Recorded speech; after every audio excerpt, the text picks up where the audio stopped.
Xbox Ones and Switches, and you go to my Target, you'll probably see no Switches and a few Xbox Ones and some PS4s.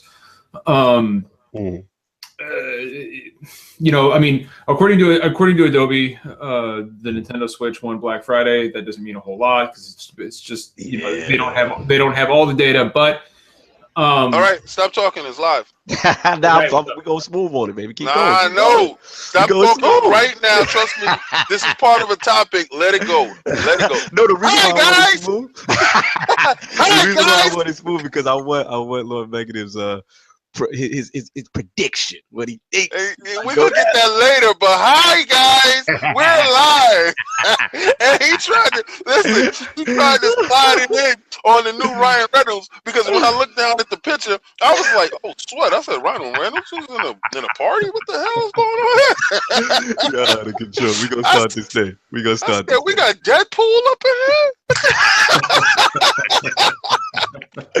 Welcome to the Iron Lords podcast, episode number 41. And it's another glorious Sunday, and we are back at the round table on the Lord's Day. We've got two very special guests, Net Neutrality, Bungie rigging the XP system,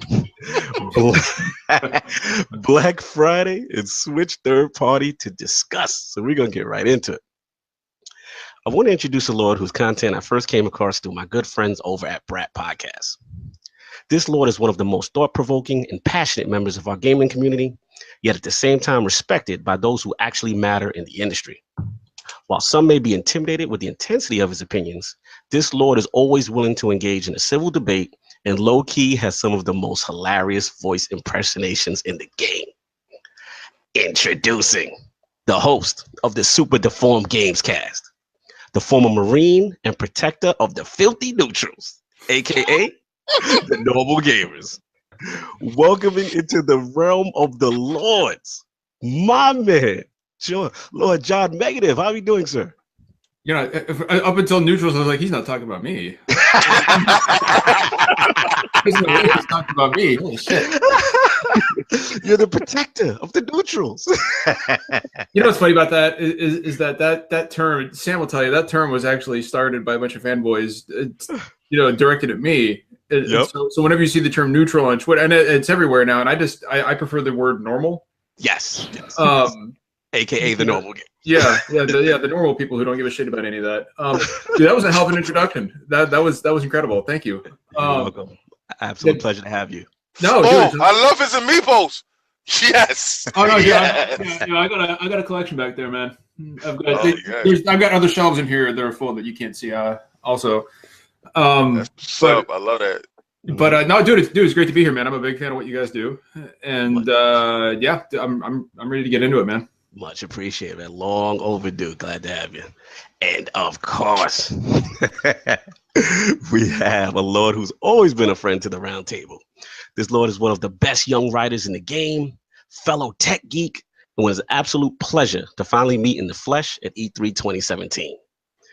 Introducing the assistant editor-in-chief and co-host of the Real Games Media podcast, the direwolf and original Geralt of Rivia, finally making his long-awaited ILP debut. My man, Lord Samuel Tolbert. How you doing, sir? I am doing very well. That was a great introduction. Well done. Again, you always nail the intros, man.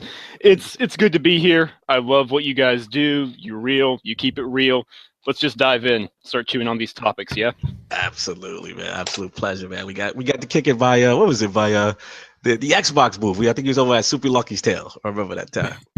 Yes, yeah. Well, because we tried to meet, if I remember correctly, by the Sea of Thieves booth. Yes. And then that one didn't work out. So yeah, interesting story there. It took a little while. We were running around each other like chickens with our heads cut off, but we finally found each other. Finally made it. A shout out to the team and your people. We love RGM. Good fans of them. So we have the usual suspects at the round table. Actually, two Lords down today. They knew I was going to be here, and they were like, no. They were like, I can't deal with this guy, man. No, just joking. But Lord Addict, he may or may not make it. He's not doing too well. Stop it. Let the Lord sleep. The Lord of excuses. You're terrible. But Lord Atticus definitely suffered from a big time allergy. I had to educate that man on Benadryl to shut these allergies down. So I don't know. He might be out of commission. And Lord Soft, he is actually vacationing. That man is in Dorne somewhere with Lady Soft.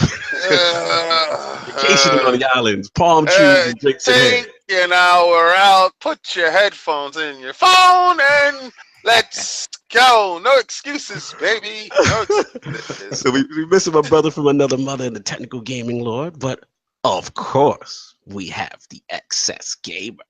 Ooh. The Lord of Combat Sports, who is a man of his convictions and demands nothing less than the premium experience. Ooh. Beloved. Lord King, how you doing, sir? What's going on? We have a great show for you today. Let me give you a little bit of combat sports this weekend. Let me tell you something. There's certain things that I'm not feeling, and I'm not never feeling a coward. All right, we had Sergey Kovalov, which fought for Andre Ward's belts that he ripped off his behind twice. Twice, I might add you. And listen, Kovalov fought a cheeseburger last night. Trust me, it had ham, it had all the trimmings on it. He was tearing it up. He had a turkey yesterday inside the ring with him. And he chewed him up. Showtime boxing, sir? Not to cut you. It was HBO crap. You know how it goes. HBO serves you up the finest crap. It was so hamburgery that I was like, I can't believe they're trying to pass this off as a fight. Anyway, not to bore you enough because I was bored enough for you guys yesterday. Sergey Kovalov ate that hamburger in 2 rounds, and he thinks he's back. He thinks he's, how can I say it? On top of the world. Shout out to Andre Ward for trolling the guy by showing training videos of him back in the ring. And there's whispers in the world saying that he's back and he wants to fight Kovalov again, just to troll him. Wow. Now, just real quick, what division are these dudes? So I know, like, what's these heavyweights or something? Light heavyweights. They're, light heavyweights. These, Andre Ward has went all the way up. He's probably, after Floyd, Money Mayweather, and Rigondeaux, pound for pound, the best fighter in the world. I love your boy Conor McGregor right now. He has the world calling him out. Conor right now is a cash cow, and he is the best that the UFC has to offer. I love that guy. Yeah, he's breaking the system. I mean, that's pretty much what it is. I mean, shout out to Conor. I caught a little bit of UFC last night. I think all I cared about was Michael Bisping going to sleep, which he got knocked out again. Wait a second. Yeah. He just fought 2 weeks ago. What the hell is going on? 2 weeks ago, he came in as a replacement. Dana put him as the head of a card. I think it was a UFC fight night last night. What? And he got viciously put to sleep. So not only did he get choked out 2-3 weeks before, he's gotten put to sleep again. And yeah, his career might be over. So shout out to Bisping, good warrior, not a steroid era guy. So we got to respect it. But yeah, that bell might have called. Old age waits for no one. Oh no, I would have had to take steroids to avoid that knock. Moving along. Inject me, kind sir. And of course, it is Lord Cognito here spreading that gaming realness. Yes, my boy, the Lord. Come on, give the Lord of Sleep his intro, please. Give him in here. Oh, he's here? That's right, my boy is here. Let's go. Give him his intro. Is that the young wolf? Yes, give him his intro. So I feel like I was being talked about. That's right, baby. That's what I'm talking about. Peer pressure. Peer pressure gets the stick off you. Let's go. I can't with you. My co-host with the co-most, my brother from another mother, and the howl of the young wolf. Benadryl in the system. I haven't had no Benadryl yet. You get the Benadryl? Oh, no, I have it, but I don't want to take it till after the podcast. I feel he's a superhero today. You know what? You will officially be Lord Sleep if you do that. I'm gonna take like 3 and just sleep the rest of the year. Oh my God! I'm glad that you made it, bro. I know it wasn't looking too good. It wasn't looking too good, but we're glad to have the Lord here. So, of course, again, Lord Cognito here, spreading that gaming with us on the ILP. Not telling you what you want to hear, but what you need to hear. So before we get into what the Lords are playing, I want to start off with Lord Megative, his video game system history, and, of course, what led him to the creation of the amazing SDGC podcast. Lord Megative, the floor is yours. Tell us about your history, man. Okay, I'll just I'll do it real quick. I started gaming with the NES, and then I was actually no, that's incorrect. In television. I stand corrected. Okay. Yeah. So I was like fucking 4 years old in 1984 when my dad got me into television, so I don't have many memories of it. But I do remember Utopia. And then of course, I got the NES, and that kind of changed everything. And I went on to the Master System, and then Genesis, Super Nintendo. I've literally owned almost every system, almost every single one. I even had a Virtual Boy. Wow, impressive. Yeah, Impressive. It's The only Virtual Boy I had was on a PC. Jesus. So, Continue on that. that was woo. And so yeah, so now I don't own an Xbox One. I have everything right now except an Xbox One, simply because I already play games every day, and there's a ton of games to play, and I just don't have the time for a PS4 and a Switch and a PC and a 3DS and an Xbox One.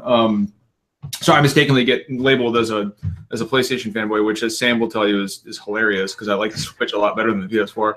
I can tell. Yeah, and that to me is kind of the defining characteristic of a fanboy. It's like you are unable to. There's a difference between preference and bias, right? Like, preferences can change. And right now I prefer the Switch. Earlier in this gen I prefer the PS4.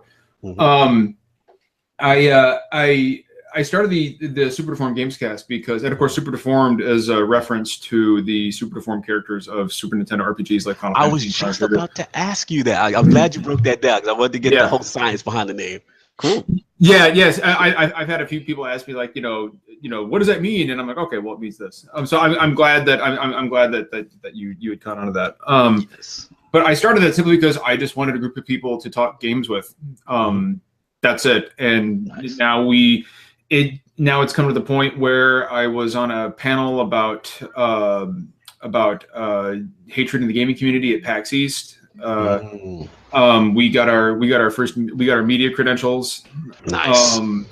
And it led to a lot of friendships with people that I had followed for a long time in the gaming industry, it's kind of amazing to see.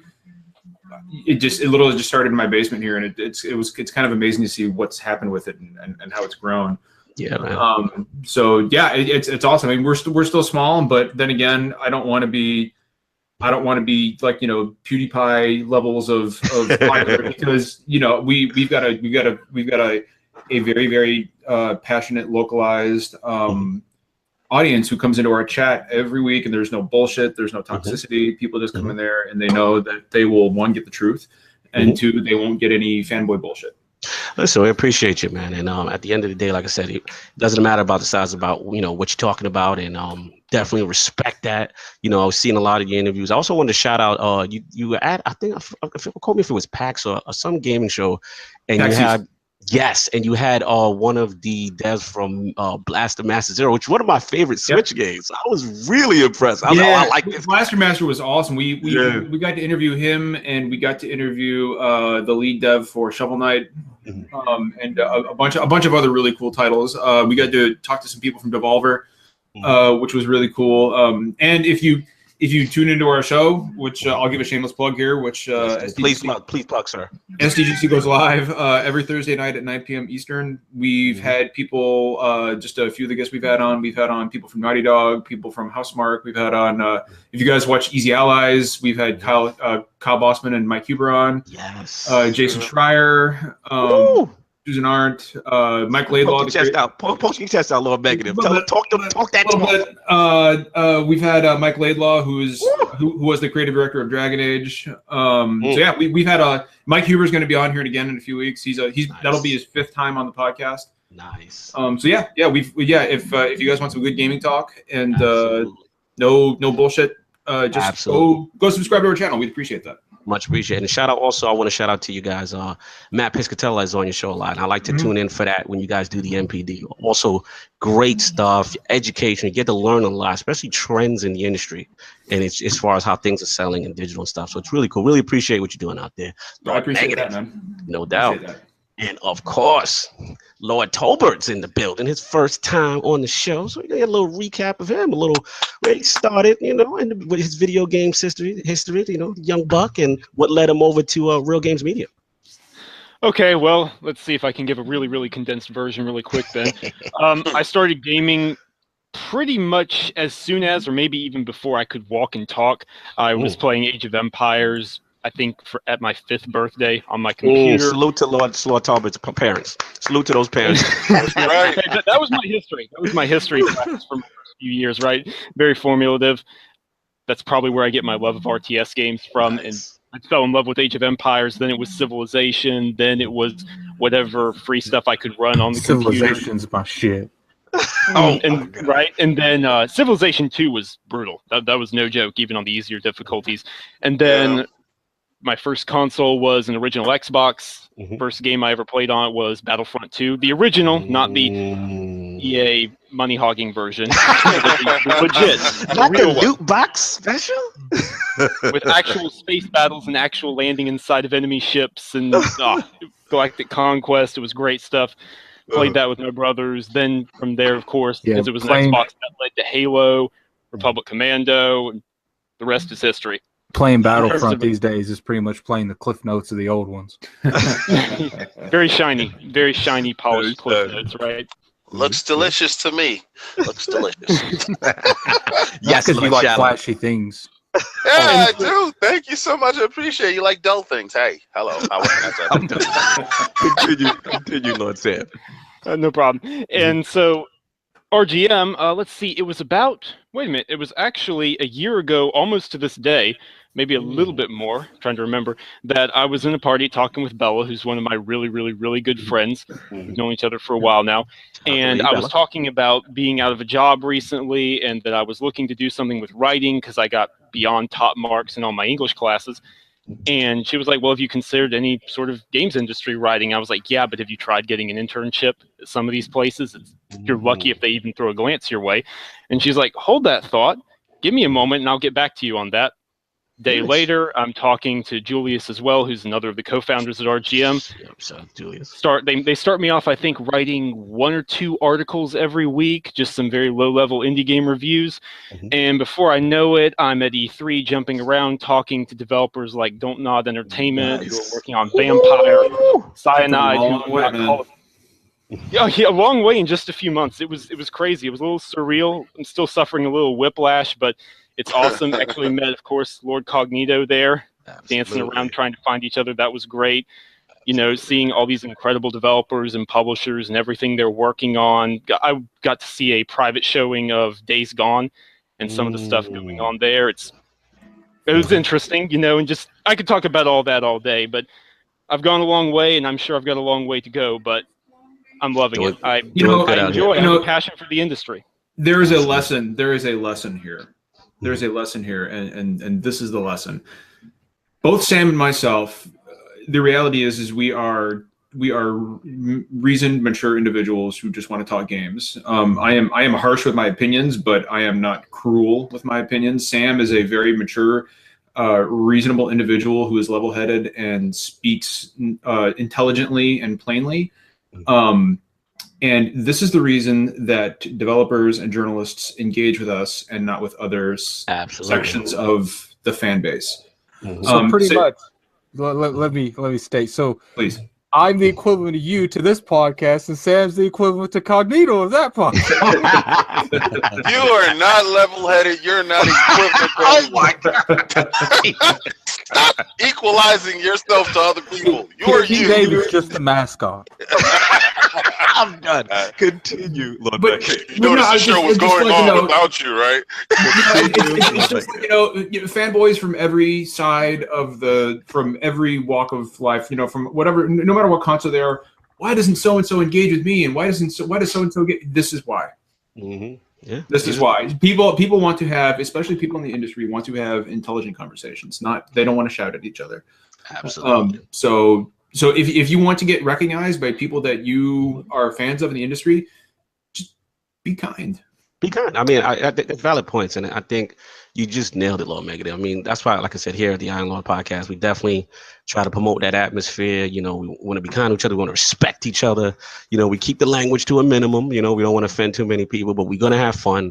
We're going to have a good time. And I want to point that out. So, hey, if I'm going to do my best to tuck it back, but I was also a Marine. I know. And I every fifth word that comes out of my mouth is a swear word. So I'm gonna do my best, man. I'm gonna do my best. Negative. I respect you, and I know the effort is there. That's all I can. He's putting in My man. gosh darn effort. No doubt. And we had some former Marines. They get busy, so we know. Shout out to Lord Bill Stillwell. There's a reason that SDGC goes live at 9 instead of SDGC after dark. And, of course, we also got. Looks like we got a man in the building, snuck in the back door. Lord Brat, what's going on, sir? Gentlemen, what is going on? Oh shit, it's Enrique. Yes, it's Enrique. I just want to say it is a pleasure. And Lord King, I have upgraded, my friend. I know. I bet you have. What you upgraded? What you did? Went out and got a 4K TV yesterday. Thank you. Boy, Enrique, I tell you what, man. Don't be stroking this man's ego. Okay, you bought that because you wanted it, not because he suggested Whoa, it. time out. I don't care why he brought it. See, there you go. That's my man right there. He went out and he upgraded. Wait, is that Addict? He's up? He's waiting? Thank you. This is what I'm talking about. Wow. Thank you. See, Addict, I'm gonna tell you, man. You have a reputation, You guys bro. are like that person that like just keeps like hitting the person that's knocked out. Like the joke is old. But you guys keep doing it. I got your back, Lord. I'm happy you're here. John, all joking aside, I drove by Walmart and I immediately thought of your impersonation. Yesterday. Yes, you guys make me just want to get this Benadryl right now. I just have to give a shout out at this moment. I know Hot Monkeys Lovin' is in church. I know you was gonna listen right now. Shout out to Hot Monkeys Lovin' and my boy David Rodriguez for picking up this the Samsung Q9s. I went with David actually to the store to pick up his, and Monkey was recommended the television. Shout out to you guys for going out to get it, and also shout out to oh man, I'm gonna get his name again because I know he picked up his television. Shout out to everybody out here that's doing their thing. I really appreciate you guys. Lord King on the 4K TV movement. Lord Brap, what did you pick up on the 4K front? Just so we know. So I went budget this time. Okay. I went with the TCL. Smart, man. Smart. Yeah, the 55-inch. Got a lot of recommendations from people who've picked it up or read about it. And I did my homework on it. I mean, it's got some good reviews. It's is it all set up, or is the HDR gloriousness, the low input lag, that 4K resolution, is it all set up for all its glory? It is, and I can't stop playing Assassin's Creed now. Nice. Came about that combat though. Yeah, the combat. John, I agree with you 100%. The combat's not the greatest, but yeah, I'm actually in agreement with that. So that's cool. So we got the Lords in the field. We got a full house now, and want to get into really quickly, just brief. I know it's been Black Friday and everything, and a lot of holiday eating and good times. But did any of the Lords get a chance to play anything? So let's start with Lord Negative. What have you been playing this week? Oh, okay. So I played about 10 hours of Assassin's Creed, but that combat is just crap, so I stopped doing it. It feels clunky, doesn't it? Like it does. It does.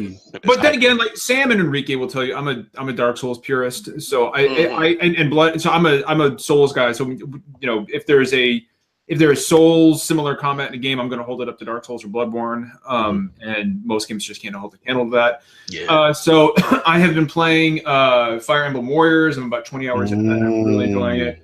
Nice. What else am I playing? I have finished so many games this year. It's unbelievable. I'm actually playing. Right now. I'm not playing anything that I bought on Black Friday. I'm replaying Valkyria Chronicles on PS4. Nice. And I love Valkyria. If you've never played Valkyria Chronicles and you're a fan of real-time strategy or SRPGs, Valkyria Chronicles is a fantastic game. And then. I'm juggling. I've picked up Axiom Verge Multiverse Edition on Switch. I played through Axiom Verge like 15 billion times. I'm trying so hard not to swear right now. Literally, we love you, Lord Negative. We love you. On my face, trying not to swear.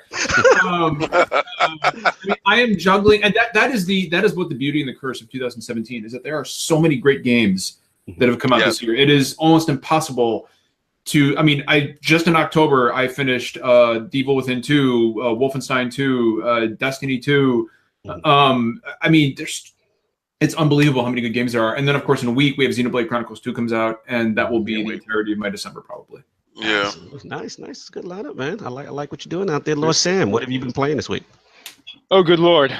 Okay, so I haven't been playing quite as much as I would have liked to, simply because I'm in finals prep right now, so crunch time is limited. But I did make a little raid on the Xbox Black Friday sales. I got both the Evil Within games, and then I got Dishonored 2 and Dishonored Death of the Outsider. So I've been chewing into those right now. I still need to play Death of the Outsider, yeah.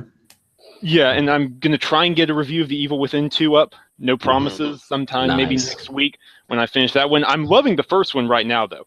I just made it to chapter 7. It's absolutely fantastic. Yeah. Good combat, very excellent enemy design. Sebastian may be the dullest survival horror protagonist I've ever experienced. Wait, hold on. I missed that. Who is the dullest survival horror protagonist? Sebastian may be.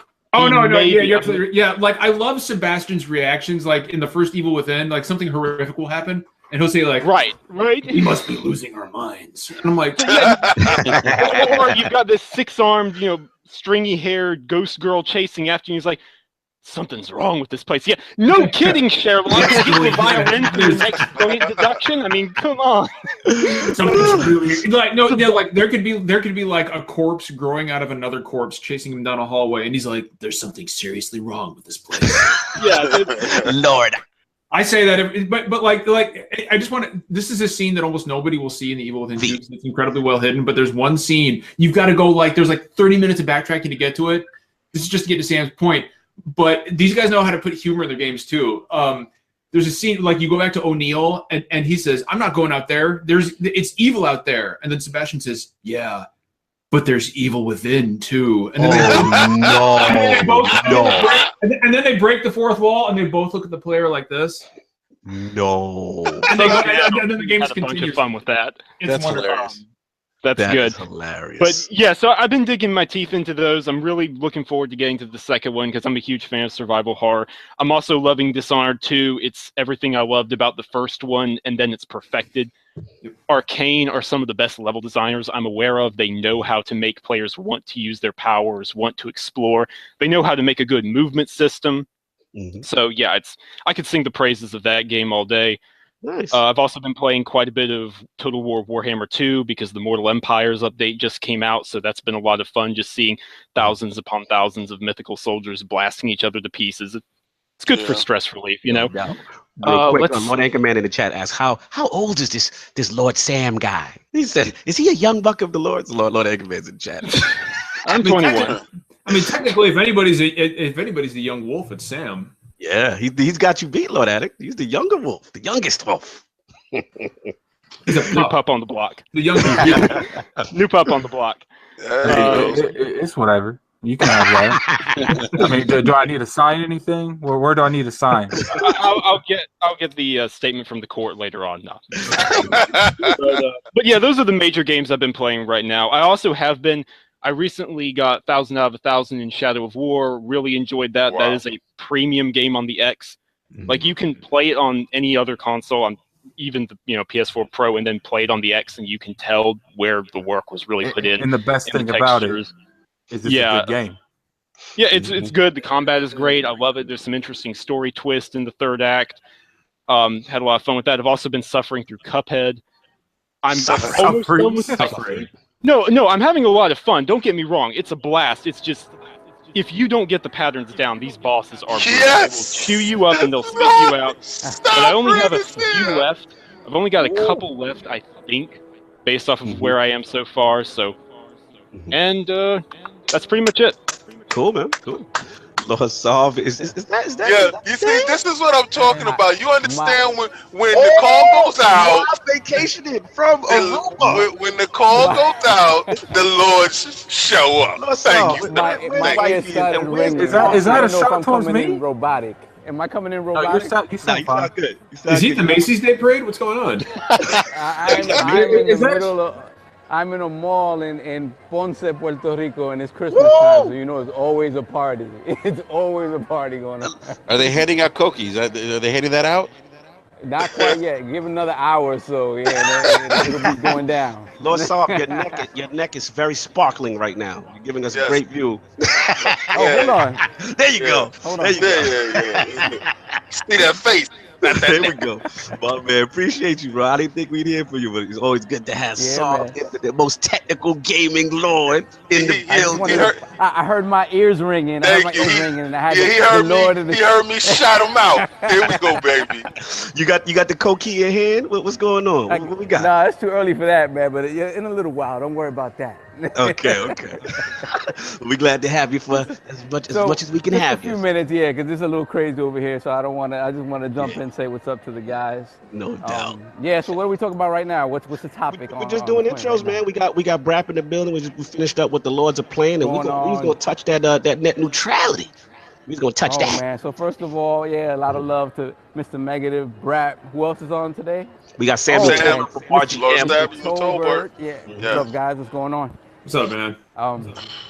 I'll put my 2 cents in real quick on net neutrality. GameStop is probably really happy.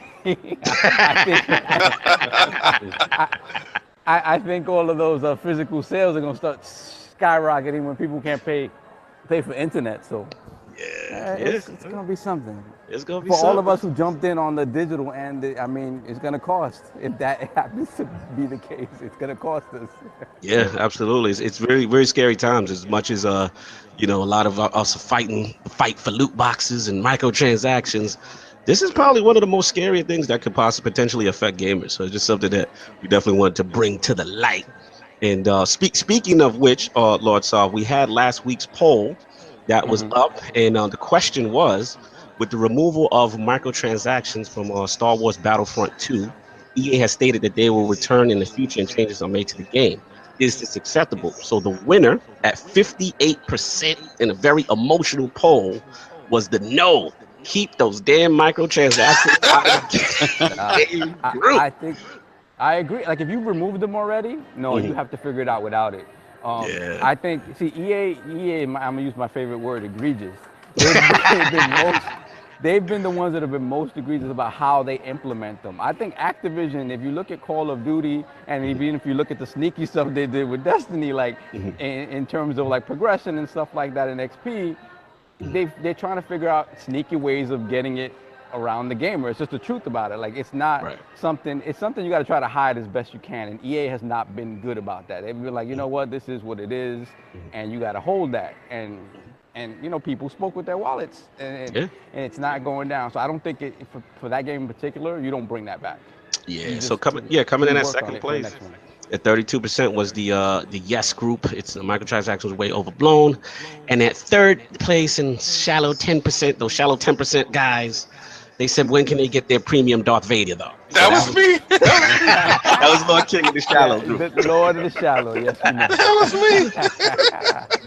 Well, we're going to get into the heart of it. We're going to get the heart of these topics, and I get soft thing. I don't know how long we got you, but we're going to really dive I'm going to bounce out now. Yeah, I figure we're going to bounce out, but I'm glad you was able to make that cameo. Enjoy, stay safe, and love you, brother. Love you, bro. You too, man. You guys enjoy. I'll see you guys next week. Absolutely. Shout out to Lady Soft, too. No doubt. All right, good. Later, guys. So so pretty much we're gonna dive into the meat of it. We're gonna really hit net neutrality hard. So obviously this is a hot topic right now, and something I wanted to bring to the round table because I don't really feel it's getting enough light. And shout out to Brap for coming through, because let me tell you, man, Brap killed it. One of his latest rants, y'all. If y'all haven't been paying attention, check out Brap's latest rant regarding net neutrality. And, for those living under a rock, net neutrality is basically the principle that, all internet ISPs, they must treat their data and not discriminate as far as the internet content, website and stuff, so that everything kind of gets, addressed freely. So under those principles, no one would be able to throttle, block, or slow down specific websites or online content. So as we know, this coming in December is it's pretty much is in jeopardy of being threatened. And I know here we at the ILP, we try not to get too political. We respect everyone. Everyone's got their different views. But as far as gaming, I felt this was something that we should talk about. And at the end of the day, it's something that does affect gamers. So I'm going to actually start off with Lord Megadeth first, because I got Brap. We're going to get Brap in because he's the expert. He's one of the leaders of the movement. But I want to start with Lord Megadeth first. And what do you feel about what's going on, and your input on this whole net neutrality thing? Well, first of all, I just want to say there's 31 people watching us right now and only 20 likes. So come on, guys. Yes, please. Let's up it up a bit. Let's do that. I am not convinced that this repeal of net neutrality is actually going to happen. It has been, let's just say, a long time since I have seen anything so roundly condemned by everybody. I almost said the F word there. I had to stop myself.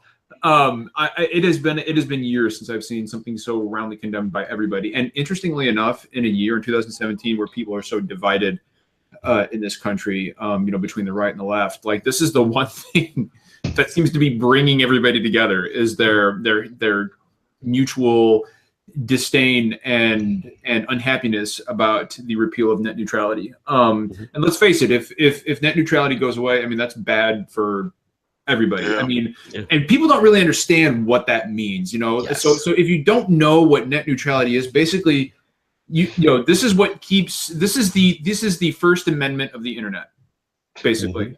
It protects our rights.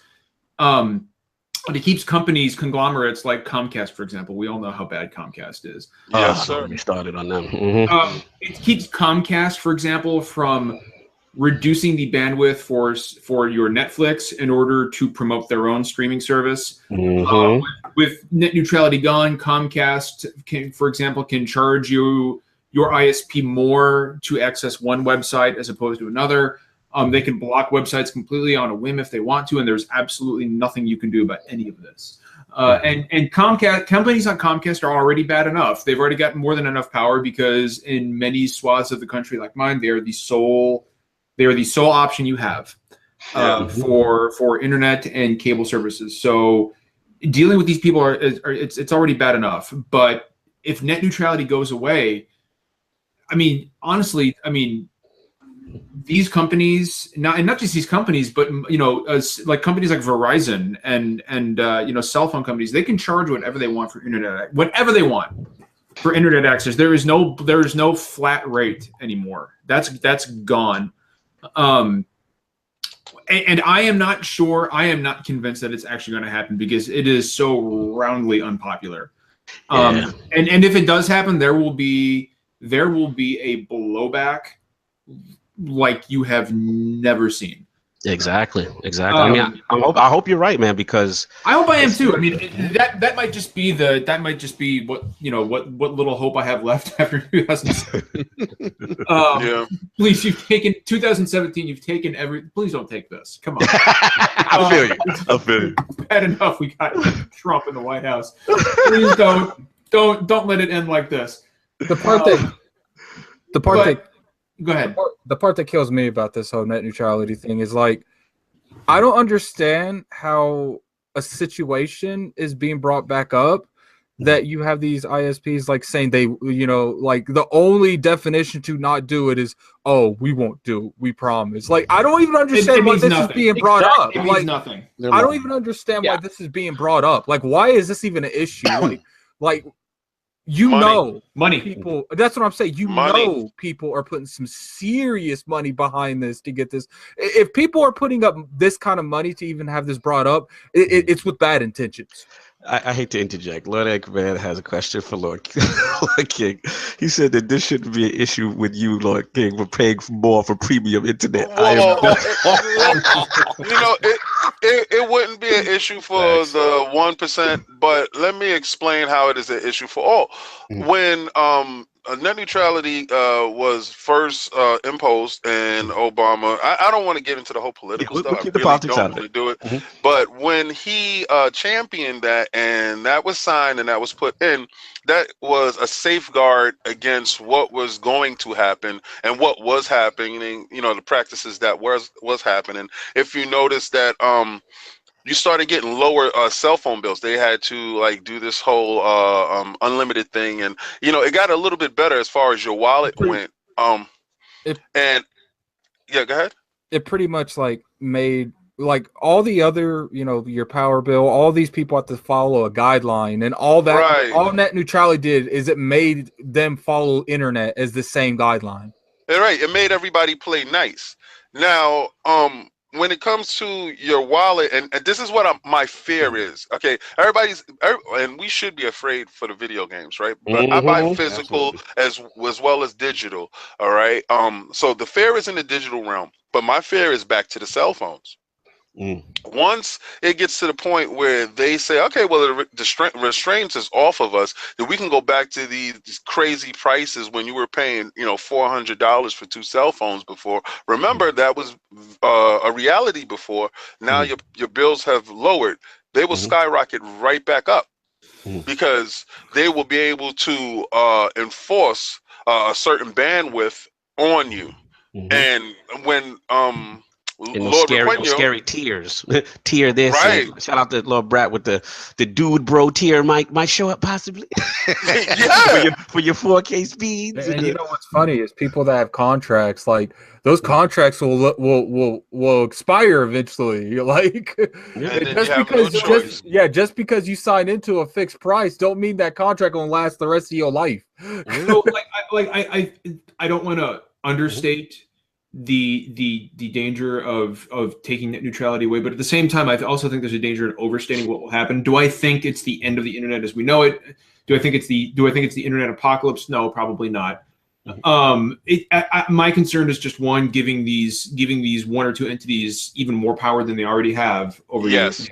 And 2, I mean, you know, look, for the middle class, it's probably going to be fine. For the people who don't make as much money some other people do, it's going to be a problem. And you know, so that is my concern. I am more concerned about people who are not as fortunate.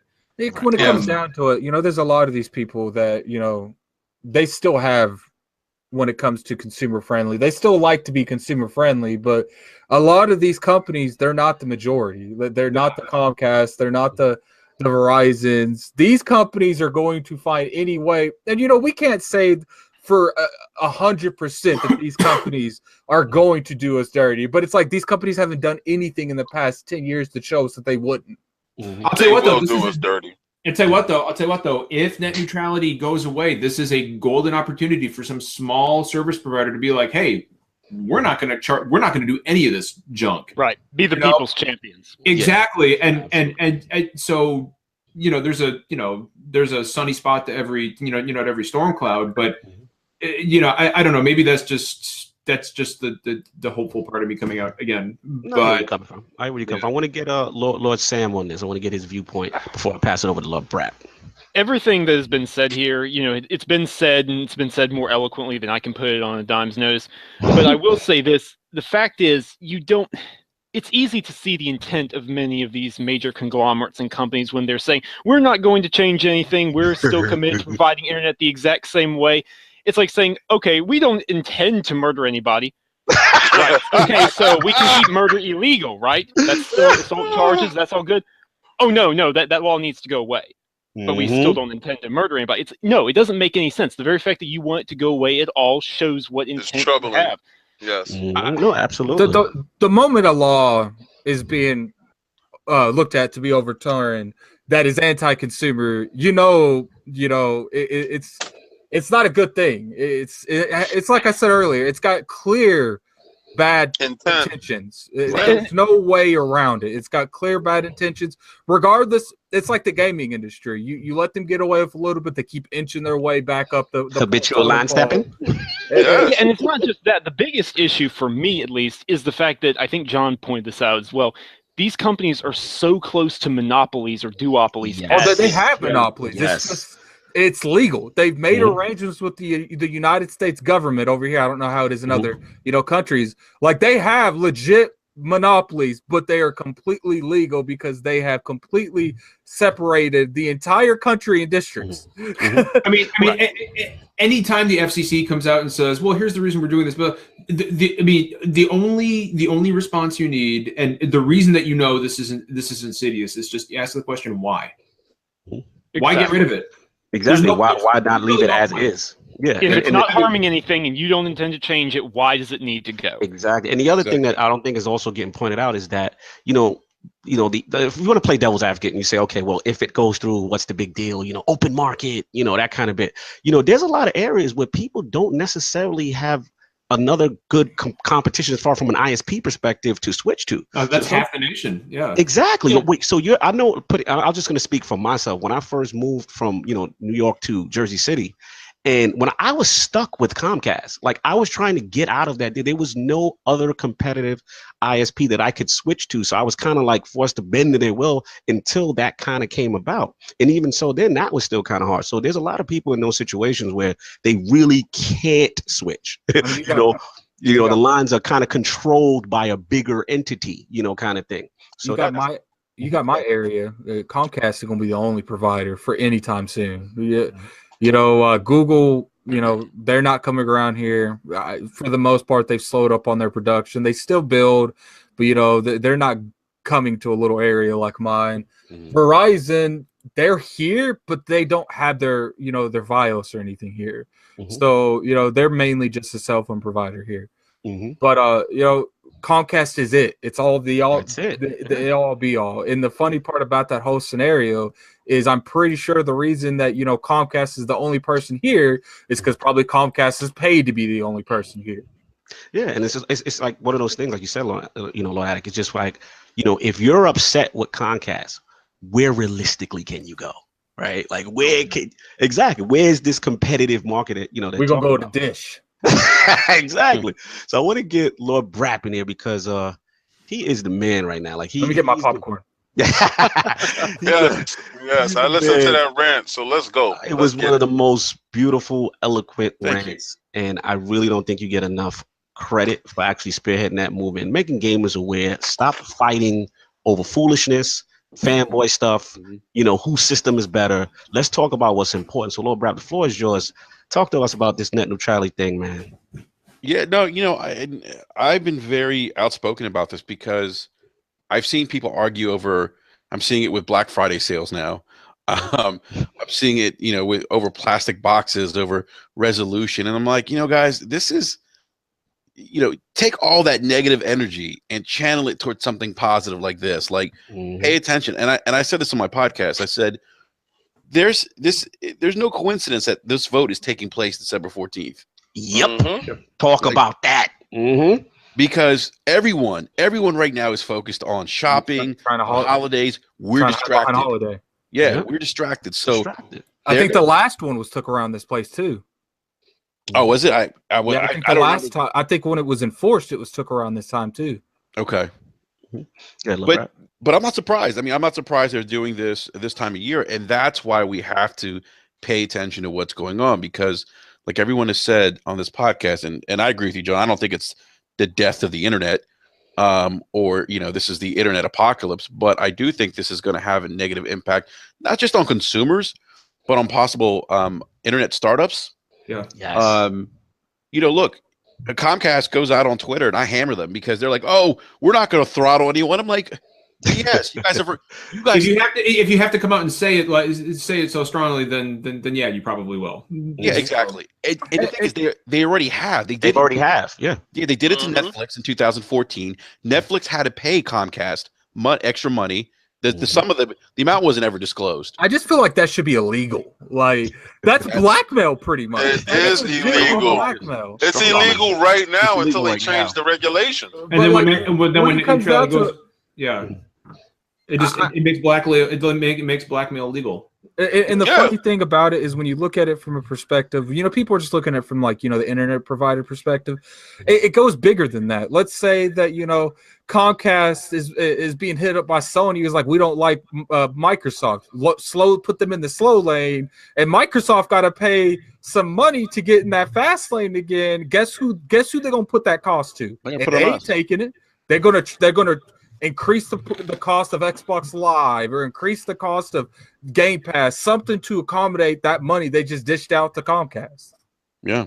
And Verizon did the same thing to Netflix. They throttled them and Netflix had to pay Verizon. So these companies aren't innocent. A lot of money. Yeah. And look, and they tried to do this back in 2005. AT&T some other telecom and cable companies got together and they tried to create toll lanes, like fast lanes. And the government said no. 2011, Verizon, T-Mobile, and I think AT&T, they partnered with Discover to create a wallet app for their phones.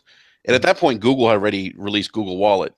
Verizon actually blocked the Google Wallet app. Yes, because when they were trying to do their own competing thing, correct?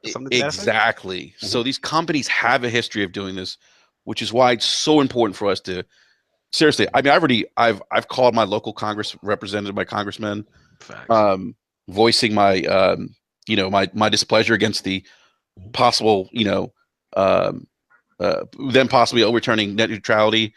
I mean, I'm telling everyone, just do it. It just takes a quick phone call. There's a couple websites out there. I don't remember them off the top of my head that you can go to as well. Some petition sites, and then I'll put the links in the description at the end in the show, because it's one of those things that, again, like we gamers, we tend to galvanize over all these other things. And, we understand the Star Wars loot box thing. We get it.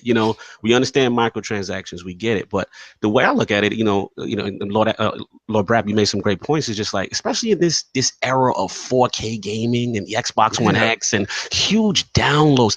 Forget about even 4K. Like, if you just think about the size of games right now, think about, having that throttled and data caps and stuff like that, and being forced into a potential tier added to your bill per month if you want to continue doing what you've already been doing. You know what I'm saying? So it's one of those things that, again, I agree with Lord Megadeth, though. I don't want to like fear monger, and I don't want to like, oh my God, it's the end of the world. No, you know what I'm saying?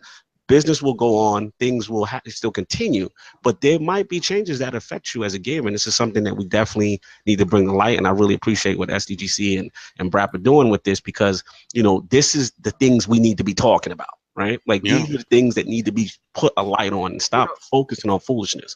And the other thing I was going to say is that you got to remember something with these companies like Verizon, Comcast. They're media companies too. Comcast owns NBC. Yes. Verizon owns media. Verizon owns Yahoo. They own the Huffington Post. Yes. They bought all of AOL's media companies that AOL owned. Verizon bought those. So we have to think about that. To think about these guys are going to obviously push the companies they own because they want to make money at the end of the day. I mean, when it comes down to it, like, I see people on Twitter saying you can't really say the world's going to end just because, like, you can't. But at the end of the day, it's like, we can't, it's not our job to, enforce anything on these companies. We are consumers, and we can do anything we want when it comes to if anyone's going to screw us when it comes to that. The problem is that 90% of consumers don't care. Yeah, facts. No, you're right. That's why we have loot boxes. That's why we have microtransactions. These things are there because people pay for them. And we can scream and holler on social media all day about vote with your wallet, vote with your wallet. But the simple truth is that 90% of, this is just an example, 90% of the gaming consumers are casual gamers who are not on social media, and don't have time and have money to burn.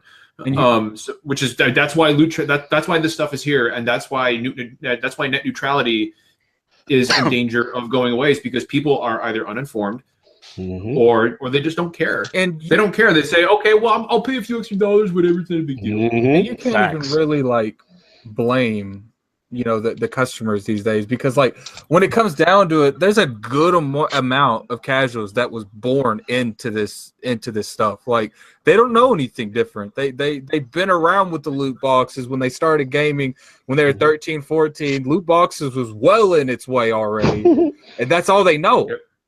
So you're saying before everything was shipped on disk. Now you're able to capitalize on the internet as far as microtransactions go. I mean, I'm an egregious habitual line stepper when it comes to it. I was just in Assassin's Creed this week, and trust me, I play to win. I pay to win.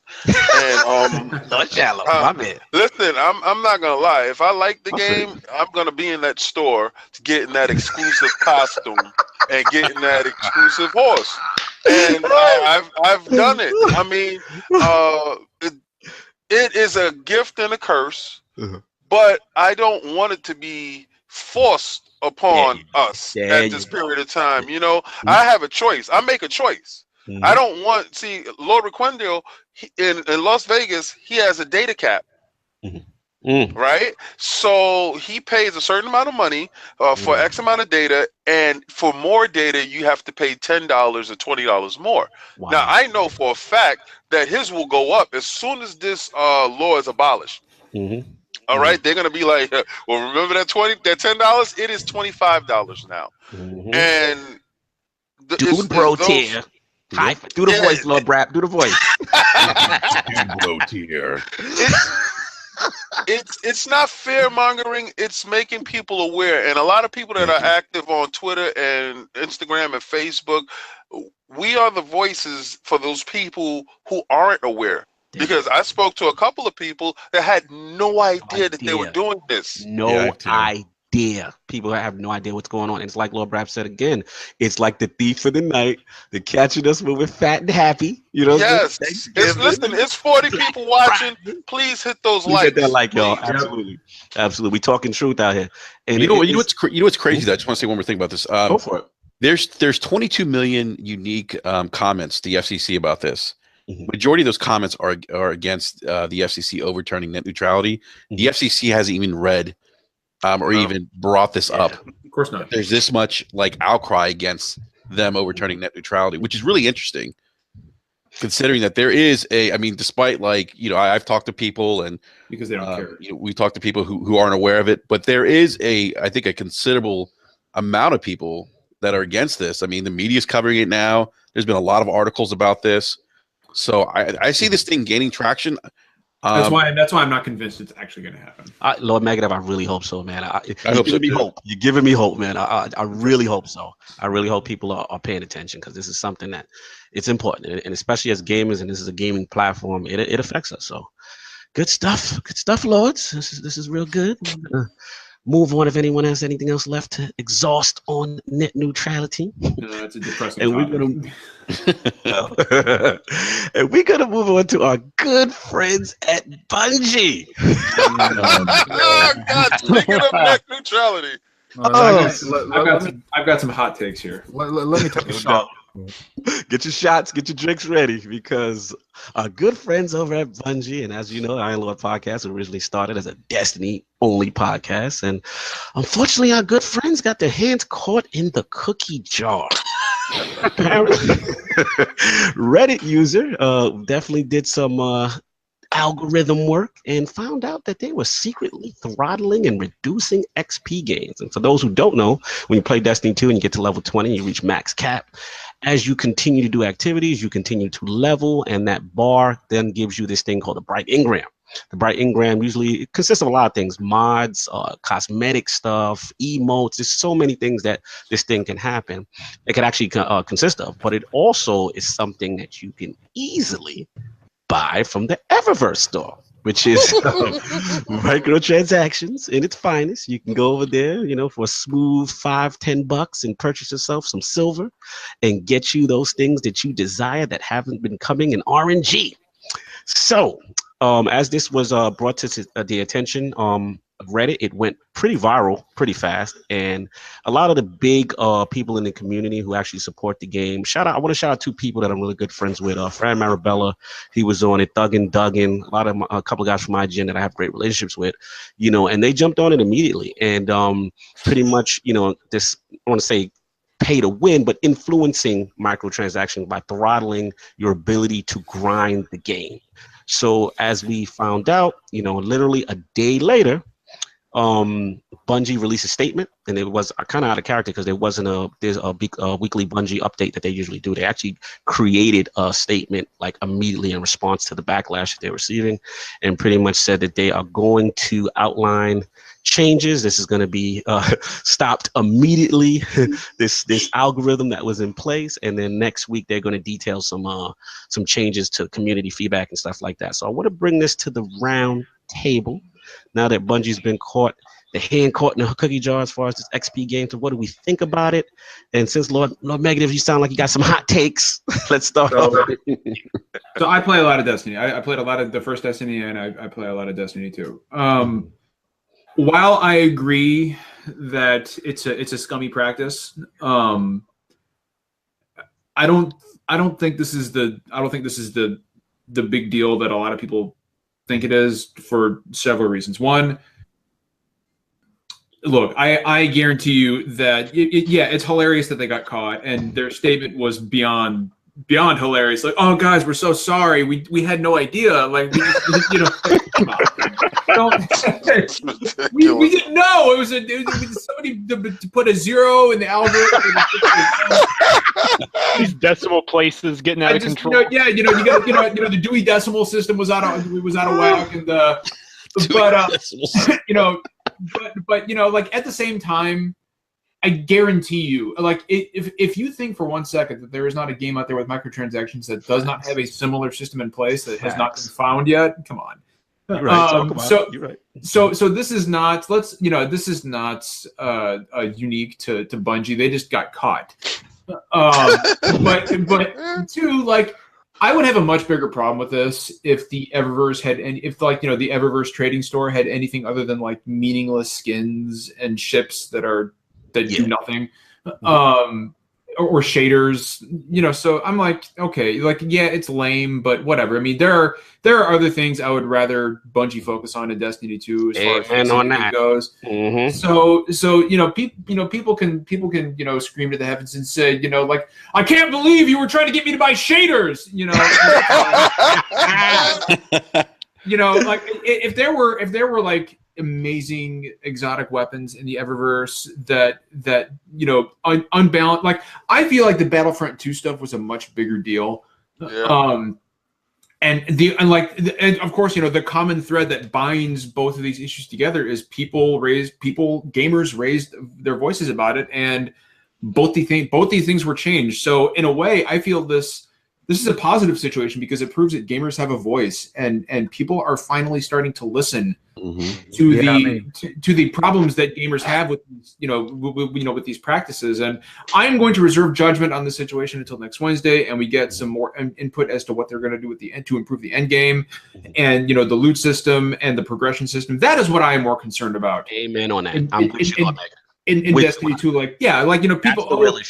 It's lame. It's a lame practice, whatever. I thought Battlefront 2 was much more egregious, and I'm going to use that word too. And they got caught, and it's hilarious. Their statement was hilarious, but at the end of the day, I'm just like, I expect this of big companies, so I'm like, okay, whatever. No doubt. Permission to jump on this next and offer a bit of a counterpoint. Go for it. Okay, I agree with you, John. It wasn't an issue right now. It's not an issue right now. The loot and the progression is. Destiny 2, as much as I love it, as much as the fun I've had with the endless hours I poured into it, it has a big endgame content problem right now. Mm-hmm. But who says this wouldn't have been an issue one expansion down the line? Or maybe the one after that? Or the one after that? Destiny 2 is explicitly... Hang on. Destiny 2 is explicitly being built, I don't think this is too much of a reach, as a game that is going to endure for at least some years. Yes. For at least some time. They want players to come back for the new content. They want them to come back for the next raid. You get Curse of Osiris coming up, and then whatever comes on after that. I presume it's going to follow a similar model to the first Destiny. I don't know. Maybe it will. We'll see. Maybe not. The point is, they're relying on those recurring players, not the casual audience per se. And those veteran players are already pouring in so many dozens and hundreds of hours. It gets harder and harder to level up. Well, then what happens when the level cap gets raised? And then it gets raised again. And it gets even more frustrating to level up. I'm not saying it's an issue right now, but I guarantee it would have been an issue way down the line. But when you're building towards, but when you hit the when you hit the cap and you're talking about leveling up, I mean, you're talking about getting shaders. You're talking about getting a chance at a weapon ornament that for a weapon you may not even have. Right now, that's the case. It's the case right now, but. Yeah, I don't know. Like, I feel like that is putting the cart before the horse, and I regardless, I mean, the system is done, like, because people are going to be watching it like a hawk now. So, so like the whole point, in my opinion, is moot now because people are going to be looking at this now with 3 different pairs of binoculars, and let that algorithm jump. The algorithms. Didn't they want to cut you? Wasn't there one before? Yeah, wasn't there one before? That they patent? You know, all I know is that like, if this were to happen again in some expansion down the line, people are gonna go, "Hey!" You know, and that's gonna end. So. True, that is true. It's just, I don't know. Maybe I'm reading a little too much into it. Maybe I'm being a little too cynical. 2017 has had a very jading effect on me. I hear you. But it's, I don't know. The fact that Destiny 2, as great a game it is, has such incredible end game content problems, and yet this was in place. Oh, I thought you were about to say incredible. Look, I was about to go in on that until you heard the whole thing. Oh, no, I'm not surprised at all, Sam. I mean, Destiny 1, as much as I loved it, had end game problems. I mean, you know, so I mean, this seems to be. I said on Twitter the other day, and people took this the wrong way. On Twitter the other day, I said Destiny's biggest hurdle is Bungie. Yeah. And when people said, "Oh, that's," you know, and people, you know, granted, I should have been a little more, you know, explanatory about what I meant, but I don't mean that the game is bad. I love Destiny. What I mean is that there has been absolutely no feedback from the. I mean, this is the first time we've really gotten a response to criticisms from Bungie. And it's over something that they got caught doing. They're not addressing problems in the game itself. So, you know, I don't know. Bungie keeps on winning, I guess. I mean, I find it absolutely hilarious to me because it's every other week these guys are tripping over their own feet, and I said, like, because I didn't understand what they were saying at first. I said, what they did, and they said they was throttling us. I'm like, who was throttling you? Why was they throttling you? I mean, I don't know. I mean, I know a lot of people who play Destiny 2, and none of them buy silver from the store. So I'm like, okay, so who cares? Like, I mean, yeah, is it scummy? Sure, whatever. But was it really affecting you in the long run? Like not at all. Was it really? Bungie, you know, Bungie was, you know, it's their sorcery, man. They're trying to get sorcery. It's like, what are you doing, man? Like, here's the thing, and I hear where you're going with Lomac. Well, I just want to jump in real quick. You're totally right. If anyone who plays Destiny knows what bright engrams, you know, they're not really game changing, you know, pay to win. There's really nothing that's going to affect gameplay in that regard. But I do hear what Lord Sam is coming from. But the thing I want to get to is just like what I'm personally upset with is that, like you said, the issues with Destiny 2 right now rely in the end game, right? People feel it's either over casualized, there's not enough stuff to do, and the thing right now is everyone was waiting for transparency and feedback from this community managers to say, hey, when are you fixing the end game? So it was kind of funny that they got caught with this and then immediately came out with a statement to say, okay, we're doing this, we're doing that, we're doing this, and we're doing that. When meanwhile, the community has been begging them, when are you going to talk about this end game that we're upset with? Like, I think a lot of the anger over the Eververse stuff is just a residue from people being frustrated about Bungie not communicating about what they're going to do to fix the end game. Yeah. You know, like, because I know that, like, when I get a bright engram pop up, like you know, when my little yellow bar fills up and it says you got a bright engram, my excitement level registers exactly the same as like when I learned all we have for breakfast is a bowl of plain oatmeal. Like, there it is. Plain oatmeal with loot drops. Yeah, I'm like if my wife were to tell me, hey, what we've got for breakfast today is plain oatmeal, and my reaction is, okay, whatever. Like that's what happens when I see a bright engram pop up. I'm like, oh, it's the plain oatmeal of gaming. It's a bright engram. So if you're really upset if you are super duper upset, you feel Bungie was forcing you to buy bright engrams, like, okay, whatever. Like, yeah, again, yes, it's a scummy practice, but they're just bright engrams. So I take all that energy that you have about being upset about the oatmeal of video games and put that into actually having Bungie affect the change in the game itself, because it needs it. The game has bigger problems than bright engrams. Absolutely. Lord Brap, I want to get you in on this. That the hand was slapped. I got a question first before Lord Brat goes. Go ahead. Have you done the raid yet, Lord Brat? No, not done the raid. I'm waiting for you guys. It's fun. Don't you say that. Don't you say that, because you know who I'm waiting for? I'm waiting for you. I will put you in the raid right after this. Don't you say that. Well, no, I reached out to. I think I reached out to Attic. I'm like, hey, let's do the raid this week, and he's like, nah, we're boycotting Destiny right now. I'm like, what? He's boycotting Destiny. You reached out to the wrong person. You reach out to me, and you'll be in a raid today. Lord Brap, we got you if we do. All right, we're gonna have to people with raid. We're gonna have to I raid that will later jump on against my wishes and my beliefs to get you to the raid. You gotta go get your core beliefs. Continue, Lord Brap, as far as No, I think everyone's made some really good points here. I think Sam, what you were going with is like this thing could have potentially gotten worse. Am I understanding that correctly? Yeah, it's not that it's an issue right now. It's the fact that, again, maybe I'm too cynical, but you have an endgame content problem, but yet you're throttling XP. What does that mean? 2 or 3 expansions? And I kind of agree with that too. Like and I'm glad that they got exposed per se for doing this, because this thing could have gone out of control. I'm sorry, not to cut you off again, but everybody else heard that noise. Yeah. Just right there. What was it? Like chicken on cocaine? I just felt like we decided to ignore it.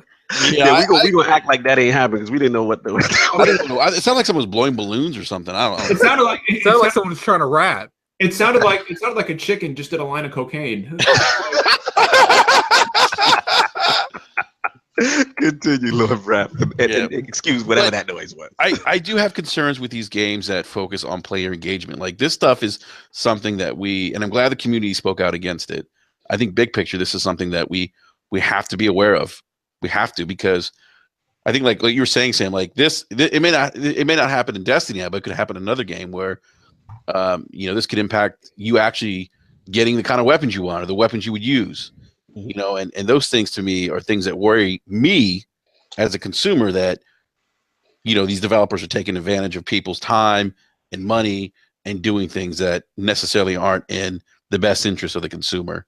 So let's be honest, Lord Brad, like based on the content problem right now, right, the lack of endgame, it's kind of interesting that was throttled, right? Because they're basically, in a sense, they want you to grind more to get said bright Ingram. It's not regardless of how lame they are, right? There's really not enough to do. So I guess when you do a public event like that, if you farming public events in Destiny right now is probably the easiest activity to kind of try to gain experience, and to see that kind of throttle down to about 5% is kind of showing. To me, it almost screams like they don't have enough content. No, they don't. That's why they did it. I think the perfect microcosm for that was, I don't know if you guys were watching the last stream they did, but they said this is our most rewarding public event. Oh my God. And then the drop is 2 tokens in the blue. 2 tokens in the blue. I was done. I was done. Dude, I was at work watching that. And I had to shut my office door and just cry into my house. Like, oh my God. The best part is that was pre-recorded. Like, why didn't you just do that? Like an exotic drop. Like, that even makes it worse that it was pre-recorded. Oh, it was a low point. It was definitely a low point. Oh man, continue, Lord Rap. I'll get Lord Attic finish this thing. No, but that's the thing that's fun. I can see part of the community being outraged is because of the end game issues. Yeah, it's like, wait a minute, we haven't heard anything from the community managers, and now we've caught them doing something shady, and now they're engaged with us. It's just not a good look. It's not a good look. Not a good look. Absolutely. Yeah. Lord Addict, our good friend. Did he fall asleep? The Benadryl's in? No, it's not in. Okay. First off, when it comes to the microtransaction, I don't give a shit about that. But I don't want to go in on this end game. I think I'm just gonna have to say that it was sleazy what they did with the whole microtransaction and lying to us. I'm not gonna go in the end game problems, because we all don't have time for that. Yeah, so me and you will save that after stream 3, because I really wanted to hold off on this topic too. Like me and we've been chomping at the bit. We've been ready to unleash, but let's wait until we see all the streams, right? And then we'll kind of talk about it. But then this kind of happened, and we're like, okay, we gotta kind of talk about this. But continue. What's every stream they do? I usually catch streams live, but I've been so I don't care anymore with this company that I'm just like, IGN will tell me what happened. And I'll sit there and I'm watching the what's the word I'm looking for? The recaps of these streams, and you can ask Lord Cognito. Like the moment I saw that raid layer, quote unquote, I was like, I went straight to Twitter, and I just put one phrase: Destiny 2 uninstalled. Like, I'm such a huge raid person, and I'm not gonna go all out on this. I'm gonna wait. Give it a chance. I bought the expansions. I'm not gonna be like one of these people and just completely boycott the game. I did buy the expansions. I fell for it. I got finessed. So I'm gonna I'm gonna hold that L. I'm gonna try their content. I'm gonna see how this raid layer is, because anyone in Iron Lord's podcast channel 5, they will tell you that like my bread and butter in this game is raids. Yeah, he's the man. And if they gimp the raids again, because I personally feel like the Leviathan was fun, but it was gimp compared to the original You one. sound like you're not excited about apartment 2C in Leviathan. Let's not go into that. Let's not go Okay, into that. Let's say that for next. They literally want us for a whole year just to go around and explore shit. Like, and how are they gonna put that in the storyline and in the lore? But it's a great concept. Like when Calvin came up to the table and he was putting it out for Bungie, because if it feels like the raid is done on a budget, right? And it feels like they said, well, it's big enough. They're going to tell you this ship is huge enough that it eats planets, right? So there's no possible way for you to have seen all of the ship in the limited time that you've been on it. So it stands to pass that there's areas in the ship that will unlock for you to see that you can do other raid content. I understand it in theory. Right? But in execution. With a Vex DLC inspired in Osiris. We gonna get into this next. We'll go on and on. We're Destiny fans. Hold on. No. We already started this. I'm gonna get a couple minutes in, okay? So, the things that I don't understand is, one, how is the Vex? And I talked to Lord Demon. He's trying to stay optimistic, and I get with him, but he's on the one end where he's like, we see the holes in the ship. Let's see if Bungie's coming to repair it. I've already left the ship. So, I'm sitting there looking on the shore, seeing if the thing sinks, and if it doesn't, I'll wait for the next fare. We'll send you a raft. We'll get you back on. I'm sitting here like, things don't make sense. I'm like, most of all the raids made sense to the expansion. So I'm like, what's going to happen? Like, am I going to sit here and do this Vex DLC raid, and Callus is just going to hit me up on the ship and be like, yo, I got another part that I just found the key to. You want to come check it out? Like, I don't get this. Like, okay, no, I'm done. I think it allows them to put out raid content quicker. Yes. So in that regard, I understand it. Look, here's the thing. Like, people say, "Oh, it has nothing to do with the story," but I mean, you don't play Destiny 2 for the amazing lore. I mean, come on. I do. It got better though. It got better, but I mean, it's like it did get better. But I play Destiny because nobody does first-person gunplay like Bungie, and I get cool loot, and it's just a fun game. That's why I play it. Here's my thing. Okay, let's say that first off, they said that this raid layer, quote unquote, I'm gonna say that every damn time. They say that this is going to be shorter than the Leviathan. Me, for one, did not think the Leviathan was very long. Yeah, that's a good so point. you telling me that it's going to be shorter? I'm already picturing a PoE of raids. Like, that's how bad I'm looking at this right now. And I want this to be fire, dude. I want this to complete. I want them to shut me up. But here in the past 6 months, they ain't done nothing like that. But I mean, Destiny 2 came out in the very end of September. Came out in September, so it's October, November. So 3 months passed. I don't think I didn't even expect another raid that soon. So I did, because I did because Crota came out the exact same time. Yeah, but Crota, Crota was short as well. Like, Crota was super short, but it was something different, not the same damn thing. It was something different. It was something. No, hold on. Hold on. Let's go. Crota was different, but one, we haven't played the new raid or the raid lair. Or we don't know. It doesn't matter. We know it's in the Leviathan. Sure, but it's a whole other part of the ship. Was supposedly it's like doing with completely different encounters. And they say, "Oh, the other part of the Volta glass is open." Like, but you haven't played it. True. Nobody's played it. So hold on. Lord, I don't understand. Yeah, we haven't touched it yet. Let's touch it first. So, but my thing is. I mean, this is like saying, hey, you know, I don't want chicken marsala for dinner tonight. Why? You've never had it. I don't care. It sucks. Like, thank you. That's in what the I interest mean. of being fair, this is kind of general gamer attitude anymore. So I heard that's trash. This is the same people who just told me that people need to speak their opinion to make sure stuff like this doesn't happen. Okay, let's overlook this and play this and not say nothing. Guess what? The next expansion's gonna be a small little section of the Leviathan. Hold on a minute. Well, you know, because of people like you, we're gonna be the Leviathan all Destiny 2. That doesn't make any sense. You're criticizing something before you've even tried it. Play it, and if it sucks, I will be the first person to say, yeah, this doesn't work. I'm willing to bet you I put more time into Destiny. What's that? We know about that. We know about who we know. It's not about the time. It's not about the time. It's about exactly what he's saying. What he's saying is there is fact. no. I'm sorry, but there is no. First off, the way that they're even describing this is a raid activity. Is already a raid. Okay? Listen, but I told you that before it happened. But I also have to agree with Low Negative in the sense that let's give it a chance. Let's and I said what that it is. That's all we gotta say. And then once we get it in our hands, we put it through its paces, and we'll see if we are being finessed.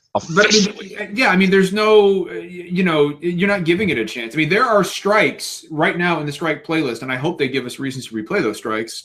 Strike specific loot. Come on, where is it? Yeah, where is it? Yeah. I said at the beginning I'm giving it a chance, but I could be a spectacle of what you could be there. You got your third eye open. Like, it'd be different if they haven't gave me stuff to make me not think this is good. First off, they said it's going to be shorter than the initial Leviathan raid. The Leviathan raid was 5 rooms.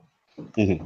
Okay. Second, they said that it's a raid activity, which is a phrase that they have never said in entire Destiny. Which they had to get clarification because a lot of that is weird that they were said getting that. at all when they use raid activity. It's in the same location as the initial launch raid, which that's a red flag. It's that they didn't even want to. I don't see why that's a red flag. Supposedly the environment is going to be completely different. Completely different. I would expect going into the bow of the ship, it looked different than the golden bullshit that's upstairs. You don't know. All I'm saying is it's the same location. We should not be on the Leviathan again so soon.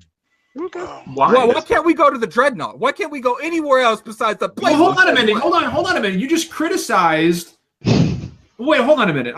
You just criticized Destiny for having a raid location in a different part of the same raid, and then you're like, let's go back to the Dreadnought. I said, listen, you're going to see he's Don Kinging you right now. This is Don King. No. I said that the place that we just left. I'd rather go back to the Dreadnought than the place that we literally just left. Okay, but you don't. Okay, I mean, I don't know. It just my mentality is always, you know what? I'm willing to give it a shot before I say I don't want to be in the same place for a whole year.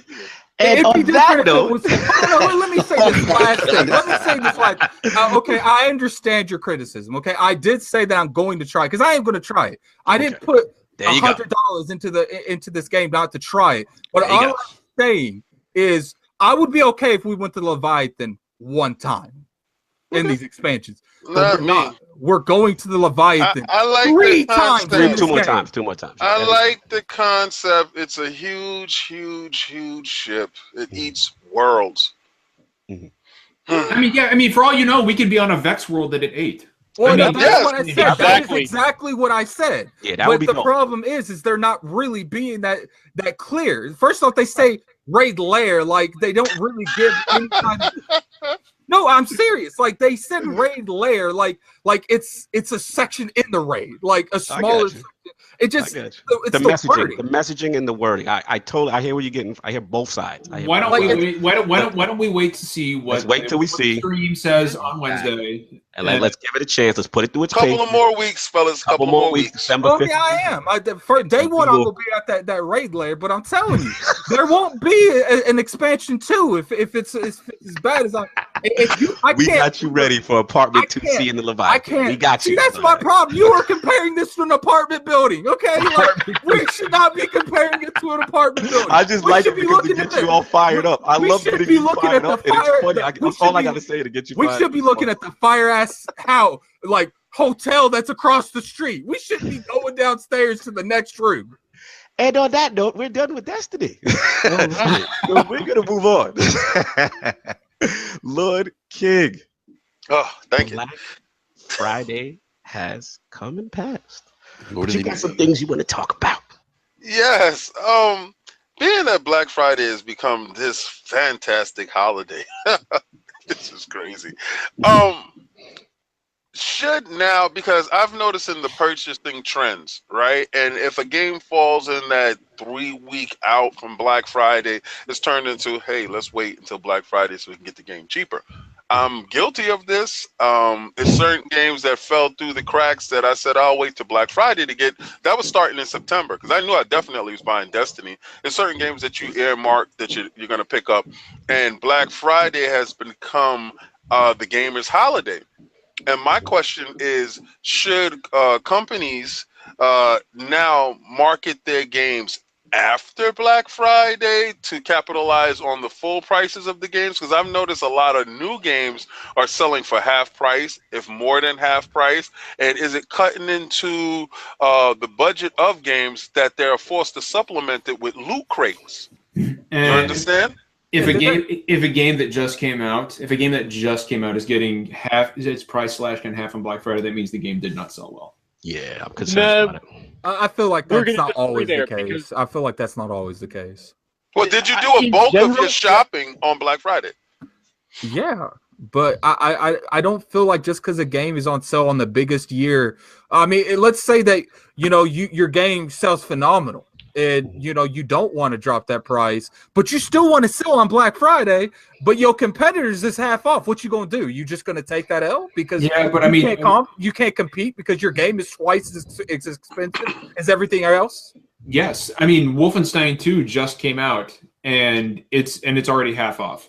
Yeah, and is it permanently half off? There's a difference between a permanent drop and just a sell. I don't believe it's one night sell. I don't think that's a big deal. I don't know. A price drop there is a reason, for example, that the Switch did not have a price cut on Black Friday because it doesn't need it. We're talking about consoles. I mean, we're talking right now about games. That's what you guys sure. No, we're talking about the whole conglomerate. The core concept is the same. Like the Switch doesn't have a price. It's $299 and it's flying off the shelves. It doesn't need it because it's selling.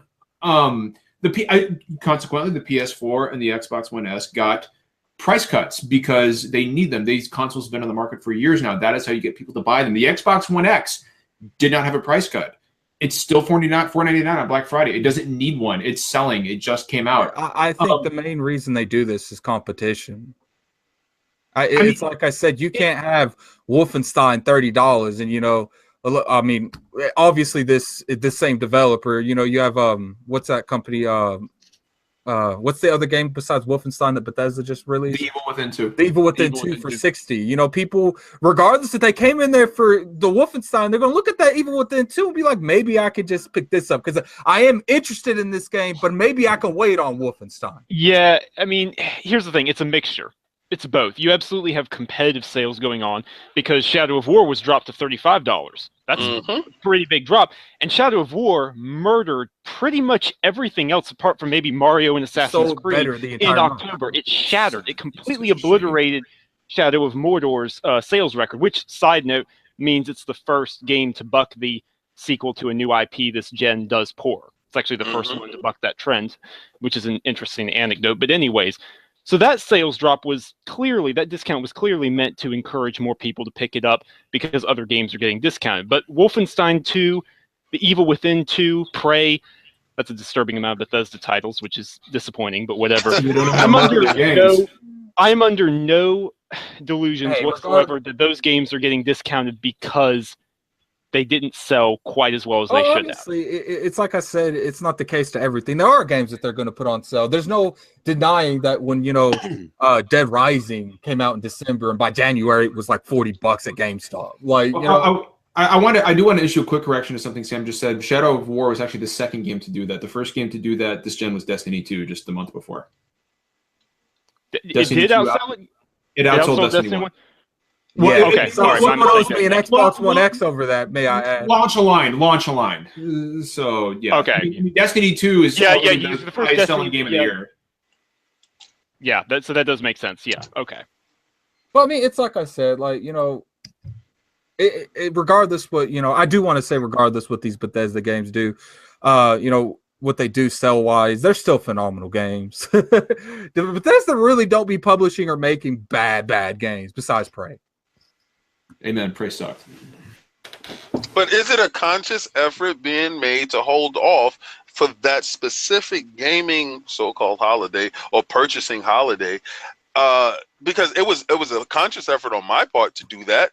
I consciously waited while everybody paid full price for these games that they so-called couldn't wait for. And we had a ton of games to play up until that point, which I stayed busy with Mario, Destiny, and my Assassin's Creed that I couldn't wait for. And I purchased all the games at a cheap, very cheap discounted price. And if you was able to go physical, you even got it cheaper. Kid Smooth, he waited on The Evil Within 2 and Wolfenstein, and the moment that sale was, he picked them both up for $30 each. Exactly. You know what my favorite thing about Black Friday in the gaming community is? Here's my favorite thing. My pictures of pallets. When you get on Twitter and you see the pictures of the empty PlayStation 4 section, and they're like, PlayStation selling out, baby. And then you get the same thing for the Xbox and the same thing for the Switch. And then I just love, like, I don't as long as they're all selling well, I could care less. But I just love the disappointed faces of whatever fanboys were wrong. And then they're like, on Twitter, and that's my favorite part is just watching these console warriors go nuts over what sold and what didn't sell. That to me is when I break up my popcorn and I pour myself a little burban and I sit down and I just sit in front of Twitter and I just soak it all in. I do have a story on that pallet stuff. My uncle, he worked at Walmart for a while, and I remember I went up there to pick him up. It was during, he got off before Thanksgiving before the Black Friday. It was like probably an hour into it. He had something go on. He had to get off, and they literally just unloaded a pallet onto another one. So obviously they put the reserve stock on the main, the main display. And I saw people taking pictures of the thing they just wrote out to switch. And they're like sold out. And I'm like, dude, they literally just brought that out here to switch with the other one. Like, you are retarded. Yeah, I honestly like that. What I love about Black Friday brings out the absolute worst in the console warriors. It brings out, or maybe it brings out the best. I don't know, because it's so incredibly entertaining. But I honestly, like, you can take that and bring it all the way back to net neutrality and say, you guys are pouring all this energy into this meaningless console war that you have invented. That, by the way, these executives do not fight. They do not care about this. Take all that energy and all that hatred and unite yourselves and pour it into something like net neutrality. Get upset about that. Don't get upset about PlayStation 4 not selling as well as Xbox or Switch not selling as well as PS4. Don't get upset about that. Get upset about something like net neutrality, because you know what? At the end of the day, there's no PlayStation community, there's no Xbox community, there's no Switch community, there's a gaming community. And if this hobby were to go away tomorrow, we would all lose out equally. So why can't we just unite? I was there last time it went away. It's like I said last night on the podcast I did with Brett and Anchor, man. The next time you think that there's a side or a green side or a blue side, or I don't necessarily know what side Nintendo would be, but red. Yeah, red. So you have these sides, and regardless of what it is, it's like gamers came together, made a multi-million-dollar corporation bow to us, and then not only that, we made a multi-billion-dollar corporation tell a multi-million-dollar corporation that this needs to change. Yeah, it's just I mean, when you talk Black Friday, you know, like I mean, nobody's gonna know what sold more until we get the NPDs, or until we hear a statement, which we usually do, saying, okay, well, we saw. And by the way, I want to point out, just because one console sells the most on Black Friday does not mean it sells the most for the month by a long shot. So, honestly, that stock was out. Yeah, exactly. My bet is that the Switch probably pulled it out, but which would be incredible considering it did not get a price cut. That would be. I mean, wouldn't that be insane if the That would be Switch, pretty crazy. which did not get a price cut, actually sold more than We're the hoping- 199? We don't have that kind of talk on this podcast. We're hoping not, sir.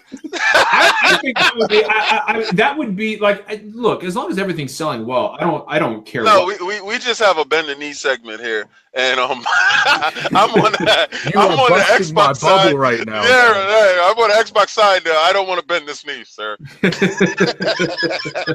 I would love to see the shocked faces of people who just did not see that coming. I just Well, saw definitely, you'll be seeing it from me. I just saw a commercial for a jewelry store.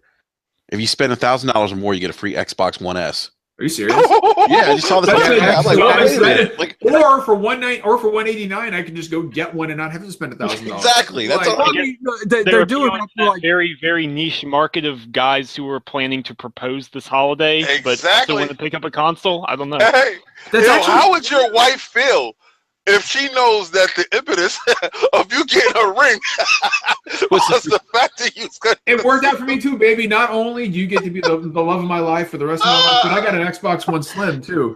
Like, and now now that I've done this, I can ignore you and play on my Xbox One X. It works out. The preview of what marriage is going to be like. That's awesome. Yeah, So Looks like Xbox is Cognito's having pulling some out. problems. Xbox is pulling out all the stops for Black Friday. They even giving you a diamond ring with your Xbox One. I will say that. I will say this. Like, and this is about as deep into the stuff as I get. I do feel like this is a very critical holiday period for Microsoft. Yes. If the Xbox is so you just had the Xbox One X come out. I don't think it's going to move the needle the way people think. I think it'll sell more to the Xbox core than the PS4 Pro did to the PS4 core, simply because I feel like there was more excitement in that subsect of gamers for the X. But if Microsoft, just after releasing this new very powerful console, if they have a poor showing in November, which I don't think they will, but if they do, where do they go from there? Well, it's the games. It's interesting you say that. Like, when this generation started, I did not think exclusives mattered all that much anymore. After the first year, I was like, exclusives are not. But now I don't know if that's true or not anymore. Matt Piscatella was saying that was the case in the beginning of the generation, and that then it changed, like year, I think 2, 3, whatever, in this console gen, where they could see a correlation between exclusives coming out and pushing console sales for. Well, I think you saw the big change happen when the Switch came out, because let's face it, nobody's buying the Switch for third-party games. No. You're buying the Switch for first-party games, and Nintendo probably has the strongest, most recognizable stable of first-party games in the business. And the Switch is murdering it this year. It's a complete 180 from the Wii U. So maybe exclusives, maybe they matter more than I thought they did, and maybe that's why PlayStation 4 is just outpacing the Xbox. I don't know, but I do know that I really hope Microsoft has a strong showing on not just on Black Friday, but for November in general, because I think that will be a statement on the state of that console in the industry, having just had a new console come out. Yeah. And they poured, I feel like, a lot more advertising into the X than PS4 did to the Pro. Yes. They had to, yeah. I mean, Sony could afford with getting away, and let's face it, like the reveal of the Pro was a snoozer. Like Yeah. I was like, oh, Cerny put us God. to sleep. I like Mark Cerny. But we were live streaming that thing, and I was like, oh, man. I was like, oh God, like what is this? Meanwhile, some of the marketing language was goofy, like perfect pixels. I don't know what that means. But perfect purifying clarity. It's not fair. but you know, at the same time, it worked. You know, it got people hyped up. And, Absolutely. And so I feel like if Microsoft comes in third in November, that's a bad look. Yeah, that's something to be very concerned about. Now the thing also what's going on is these PlayStation sales. Obviously, we know Black Friday doesn't represent the whole month, but from my understanding, like what they dropped to about 189, Brad. Like that Sony, they have like some no 199. 199. Oh, so it's 199. The Xbox Slim was 189, but I mean a difference of $10 isn't going to move the needle. Wow, this is. It's just the numbers visually gives you a feeling. Like if you see 189 opposed to 199, it's a feeling that your brain produces. It's a visual thing, absolutely. Yes. Yeah, absolutely. Yeah. And now, apparently the PS4 is sold out everywhere now, which is ridiculous if that's true for a 4-year-old console. I mean, that's insane. I have a feeling that the Xbox is going to be trailing the PS4 and the Switch in November. And I'm sure people will take that as saying John is a fanboy. No, I want the Xbox One to sell. I would love to see it sell more than anything else in November because because 3 competitive consoles are better than a beautiful thing. You got to give the disclaimer as well. You know, he doesn't have an Xbox, so I mean, the disclaimer has to be said. You know, I played on a PS3 and an Xbox 360 equally last gen. Because I had more time. I wasn't married. Right. Yeah. You know, but for the current gen, I mean, I got a PS4 because most of my friends ended up getting a PS4. Yeah, you go where your friends are. It would not make sense for me to switch over to an Xbox now at this point because I've got so many trophies on PS4 on PlayStation Network now. All my friends that's are here. Exactly what I say. I say you play with your friends. You play where your stack is, your achievements are. This stuff means things to people. It means something to you. It means something to me. The ecosystem is important. Like the ecosystem that you're comfortable with and where your friends are ultimately is going to help decide where you're going to actually game. So I definitely hear it. I mean, it's going to be interesting. This whole Black Friday thing is just pretty entertaining. Could we get a couple of the lords that's in the room right now who's not part of the Bend the Knee segment because it's not too late to join? Listen, I don't know who's going to bend the knee in November, but I'll tell you this. I'm going to be tuned in to SDGC where they got Matt Piscatella on. That's fun because that episode is going to be so Matt Piscatella, who's the NPD analyst, he comes on every month. He's an unofficial member of the podcast, and he comes on every month to talk about and by the way, if you've never seen him talk, he is extremely knowledgeable about the industry, and it is fascinating to hear him talk. Very knowledgeable.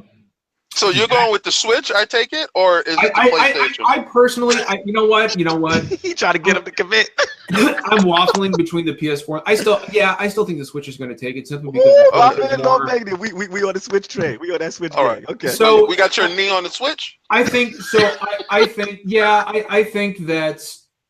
I mean, if you look, okay, Lord Sam. Yeah. Lord Sam. Where's your knee leaning? I mean, the thing is, right? We don't really have a lot of evidence per se. We have a lot of anecdotes. We have a lot of anecdotes. I'll say it again. So it's extremely difficult to say. Honestly, you could put these 3: Xbox, PlayStation, Switch in any order, and I'd believe it. I would believe any order. I'd believe any combination. When the MPDs come out, I mean, where will your knee lie? I'm just trying to think, where your knee might be. It's just good fun. We've been doing this thing called Bend the Knee segment. If you have to force me into a good fun position here, then it would be something like get on your knees. I don't know. I don't know. I'll go Xbox, Switch, PlayStation, just to shake things up. Okay. All right. You got Xbox. So you got Xbox. I really need to emphasize the fact I can believe anything happening. Honestly. Oh, look at that. He voted for the winning team. It's going to be a fun segment. We're going to have people. We're actually going to have all the people, past guests that we've encouraged. Lord Brad has been part of it, as far as who our predictions are, who we think will win. Just a little fun segment. Like I said, once the winner is announced, we'll just have you guys come into the live chat, just hashtag Bend the Knee and retweet just for some good fun. Because like I said, it's like Lord Megadeth said, it's one of these unique situations where the big 3 are in prime position. They have all got great arguments, They're selling well. You know, the X is doing well. Nintendo Switch has been a phenomenon. PlayStation has been the dominating force of the generation. So it's just fun to see, you know, them all compete. And this is one of those ones you really can't definitively say all the way. It's interesting. It's interesting when you look at how well all the consoles are, and everything is selling well right now. Remember all those articles back in 2012 saying gaming was dead.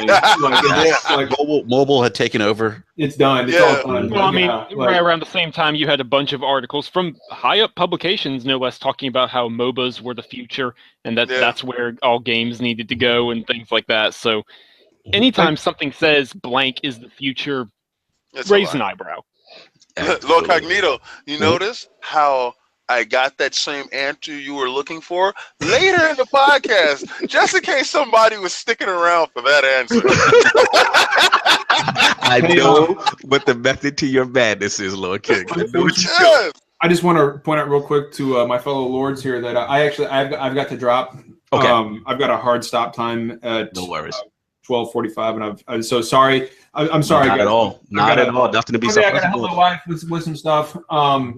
But I you know, it was mentioned earlier when you guys were doing that amazing introduction that I do voices.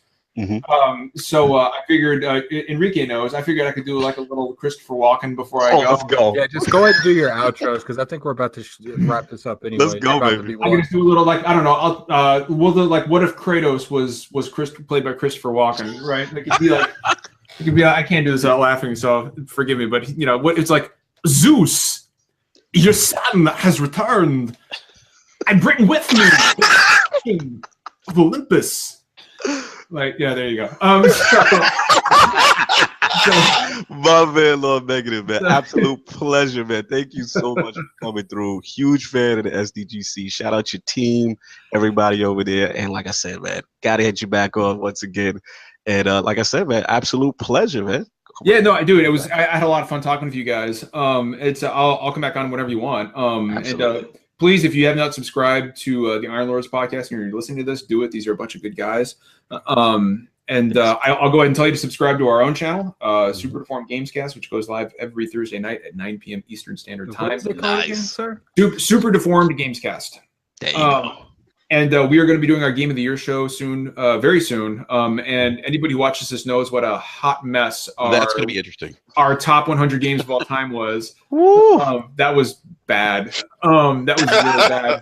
But we always have a good time. We're usually a few drinks in when we go live, so it's always fun. There's a lot of yelling, and we have a motto. It's not always poetry, and we don't always agree, but we always keep it real, and that pretty much sums up the podcast. But anyway, I got to drop, guys. It was a pleasure and an honor being on. Enrique and Sam, you guys are my boys. You guys know that. If you guys have not checked out Basement Radio Arcade Podcast, which is SDGC's sister podcast, or Real Games Media, I highly suggest you guys go and subscribe to that as well. So anyway, guys, have a good rest of your weekend, and everybody out in the gaming community, please be kind to each other. Absolutely. Have a good one, Lord Negative. Be safe. Take care, guys. See you. Cool. So, yeah, man, we're just going to get close to wrapping this thing up unless Lord Addict, I know he wanted to talk a little. No, we'll say that. We say Switch Third Party. Yeah, we'll say Switch Third Party. No doubt. So it's absolute pleasure. Lord Sam, and of course, Lord Brap dropping through. So, Lord Sam, where can the fine people find you? So you can follow me on Twitter if you want to hear what I have to say. You may not like it. You have been warned. You can find me on Twitter at Samuel Talbot. I keep my thoughts brief, but I pull no punches. So it is what it is. I'll try to always keep things honest. I'm happy to talk to anyone whenever I can. You know, I mean, you might send me a message. I might be in class or working on something, but I'll happily get back with anyone who wants to talk or just chat about games or movies or whatever. That's at Samuel Talbot. Very, very easy to find. And then when I'm not on Twitter, you can find me at realgamemedia.com. Sure. And I will be writing reviews, opinion pieces, articles. And if I'm not, it's because I'm looking something up to work on something else new, or I'm actually doing the most important thing, and that is playing games. That's right. That's what it's about, right? No doubt. That's what it's about, man. Appreciate you, Lord Sam. Long overdue. Huge fan. Got a chance to meet you finally. And like I said, always shout out the RGM team because you guys do good work. Appreciate it, man. Thank you. We appreciate the support. We really do. You guys are awesome. Thank you so much. Lord Brad with the mystery challenger appearance today. I love that. A new challenger has arrived. A new challenger has arrived. I heard you guys were going to talk about net neutrality. I was like, oh, I need to talk about this. I know. I had to have you. When you said Thank you, because that rant was very, very powerful. It actually brought me up to speed in understanding the nuances that I didn't understand. Yeah, absolutely. I appreciate that, man. Thank you. Yeah, absolutely. Where can people find you? Yeah, you can follow me on Twitter at @brap_podcast. Mm-hmm. And we actually are in the midst of we're running a holiday competition right now. Yeah, where we're giving away free PlayStation 4 console. Compliments of Mr. Chicken Spaghetti, by the way, who is a great community member. He actually picked us and a few other podcasts to do his holiday giveaway. So big shout out to him. And I'm also going to be part of another podcast that's going to be coming out December 3rd, Loot Chest Radio, with my boy Fonzarelli on that. Yeah, with Jay Fonzarelli. Oh, shout out to Lord Fonzarelli and Saltiest Gamer. Oh, so Lord Sauce, my guy. Saltiest, yeah, that's my guy. So who is it? It's Salt, Fonzarelli, you, All Day Digital. Yep.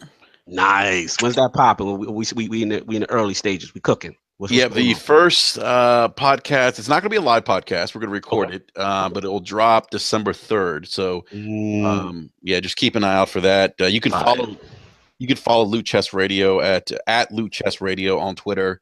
So definitely give us a follow. And we just going to get together and talk about games and video game news and our opinions on things with the industry, and we're going to be focusing on getting some more industry guests on too. So none of the fanboy stuff, just straight game talk. You already know. We respect it, no doubt. And before we outro with the Lords, just real quick, the new ILP poll this week will be going up probably tomorrow. So it's pretty much. Am I going to get to do my outro real quick? No, we're going to get to do your outro. The Lords get saved for last. We're the realm of the Lords. The guests go first. He's like, hey, don't come on. I can end my time now. I got you. No. I got my brother from another mother. But the new ILP poll will be with the rise of social media, Twitter, Reddit, etc., bringing more attention to gaming industry practices and giving more direct access to execs.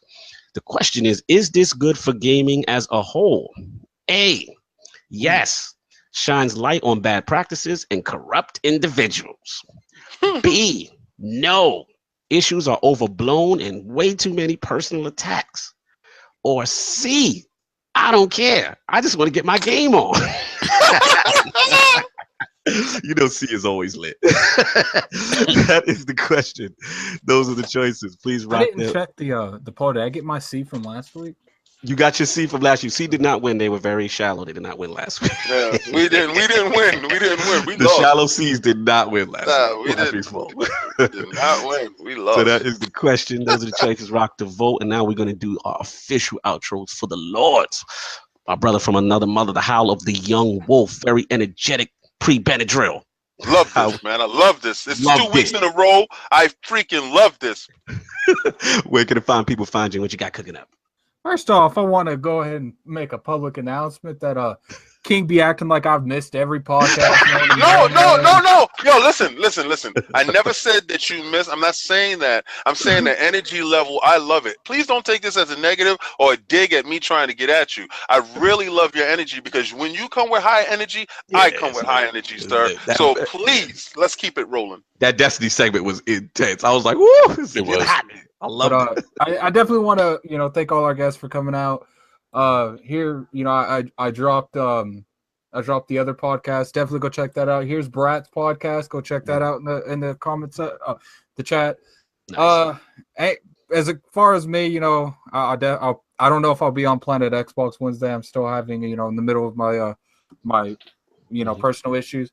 But I definitely want to thank everyone for coming out. I'm not going to be able to stay to the very end of the podcast, so I have to go out right now. My brother just showed up.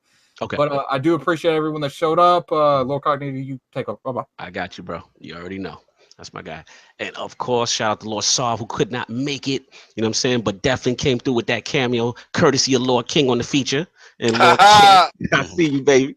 Lord King, where can the people find you? You can find me on Instagram, Facebook, and Twitter. I want you guys really to add me on Xbox, okay? But also send me a message and say podcast. Just a message podcast. Because I get a lot of weird What's things. that game attack though? King David OTW. All right. I want to give a shout out to everybody that went out this Black Friday and maximized their Xbox One X experience. And even those people that didn't go out and maximize their Xbox One X experience, they maximized it by purchasing the Xbox One X. You supported the gaming community. Eric J. Shout out to Lord Eric J. He went out, he purchased his his 4K television too. He's maximizing his situation as well.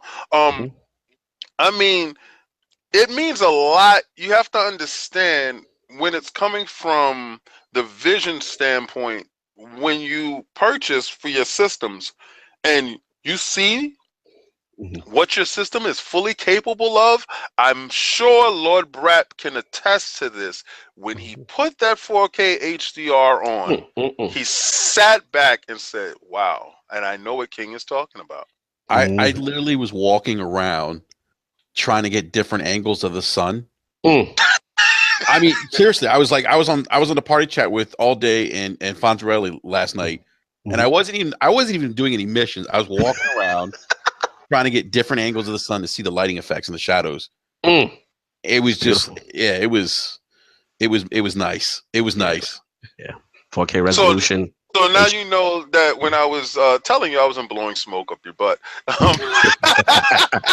No, I knew you weren't, because I know you like the premium gaming experience. No doubt in it. I got to give a shout out to every guest that showed up today, even family that showed up as in Enrique Brap, Lord Brap. But when I listen, I got to tell you guys a secret. When I jumped in a live chat, because we have the video feed, and I looked at Lord Negatron, and I'm like, this dude looks like Deadpool. Like, he got the Ryan Reynolds. Yeah, that look like Ryan Reynolds. I said, nobody told me we had Ryan Reynolds. You thought I was doing it big? You thought Lord Track was really doing it big? Yo, I said I really had to pinch myself. I thought I was sleeping still. I said, I overslept the podcast. And yo, shout out. It was just a really funny moment for myself. And I had to share that with him before that. He definitely got that going. That's my guy right there. He was hilarious. Rare form, good dude. Great topics. And chat, thanks for everybody coming through. Chat was lit today. Much appreciated again. Lord Negative, Brap, Lord Samuel Tolbert in the building, the Dire Wolf, the Geralt Rivia himself. Yes, sir. Absolute pleasure. Make sure everyone, you guys hit that like, subscribe, and like I said, all the ILP on the Inner Circle Network, the media outlets, YouTube, iTunes, Google Play, all that stuff will be going up later. The audio aspect, and of course, the amazing TickGN Patreon that links in the description. All the help from the Lords is greatly appreciated. We have another glorious Sunday in the books, and we're going to end this thing, y'all. And on that note, peace. Peace.